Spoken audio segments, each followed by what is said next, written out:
ایران میں جنگ کے دنوں میں ہم گئے، ایک جگہ خونسار ہے، وہ مشہور ہے، یہ علماء کرام جو ایران میں پڑھتے ہیں وہاں بھی طالب علموں کو پڑھایا جاتا تھا۔ ہم وہاں گئے تو مکان ایسے معلوم ہو رہا تھا کہ 3 منزلہ ہے، کوئی 2 منزلہ ہے، اصل میں سب کے سب 1 منزلہ تھے۔ وہ پہاڑی پر جو کہ بنے ہوئے تھے، کسی کا پتہ چلتا تھا یہ 3 منزلہ ہے، کسی کا پتہ چلتا تھا 2 منزلہ۔ وہاں جس وقت گئے تو ہر طرف جو ہے وہ بڑی خوبصورت چشمے کا پانی جو ہے وہ اندر سے چل رہا تھا، یعنی برآمدے میں بھی چل رہا ہے، باہر بھی چل رہا ہے، مسجد میں بھی وہی تھا، نہانے کے لیے بھی وہی تھا، سب کچھ انتظام کیا ہوا تھا اس کو جمع کرنے کا۔ بہترین چشمے کا پانی جو ہے وہ چل رہا تھا، اور موسم ایسا تھا کہ جولائی میں 2 کمبل بھی لیے، 2 ہیٹر بھی لیے، پھر بھی سردی تھی۔ تو ظاہر ہے کہ پہلے میں نے یہی سمجھا کہ 2 منزلہ 3 منزلہ مکان ہے، پھر وہ مولوی صاحب آئے، مجھے لے گئے، انہوں نے راؤنڈ کرایا، پتہ چلا نہیں سب 1 منزلہ مکان ہے، کوئی اونچے ہیں وہ 3 منزلہ معلوم ہوتے ہیں، کوئی 2 منزلے۔ تو جنت یہاں بھی موجود ہے، آپ اپنے سوات چلے جائیں، دیر چلے جائیں، چترال چلے جائیں، بلتستان چلے جائیں، استور چلے جائیں، وہاں بھی جنت ہی جنت ہے، نیلم چلے جائیں، آپ کشمیر چلے جائیں، جنت ہی جنت ہے۔ اسی واسطے قرآن مجید 6-7 دفعہ کہتا ہے سیرو فی الارض،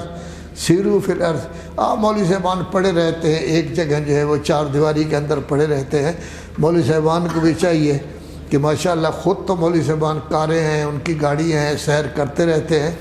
ان کو بھی مہینہ سال میں کم از کم 1 دفعہ ضرور کبھی سوات دیر لے جائیں، کبھی ان کو کشمیر لے جائیں، یہ دیکھیں کہ کس طرح کے خوبصورت علاقے ہیں، کتنے اچھے علاقے ہیں۔ خدا غریق رحمت فرمائے آل اللہ مقامہ مولانا شیخ محسن صاحب کو۔ میں نے ان کا جب دوسرا محرم پڑھا تو یہ مجھے کاغان، ناران، فاران لے کر گئے تھے، زندگی میں پہلی دفعہ، اور ہو سکتا ہے آخری دفعہ دیکھا ہو، بڑا بہترین علاقہ۔ وہاں بھی یہی تھا کہ اگست کا مہینہ تھا، 2 ہیٹر چل رہے تھے، 2 کمبل بھی، پھر بھی اتنی سردی تھی جس کی حد و انداز نہیں۔ اور خوشی یہ ہوئی کہ وہ علاقہ جس میں اہل تشیع کا نام و نشان ہی نہیں تھا، ایک جگہ ہم گئے، اس کو پیرس کہتے ہیں،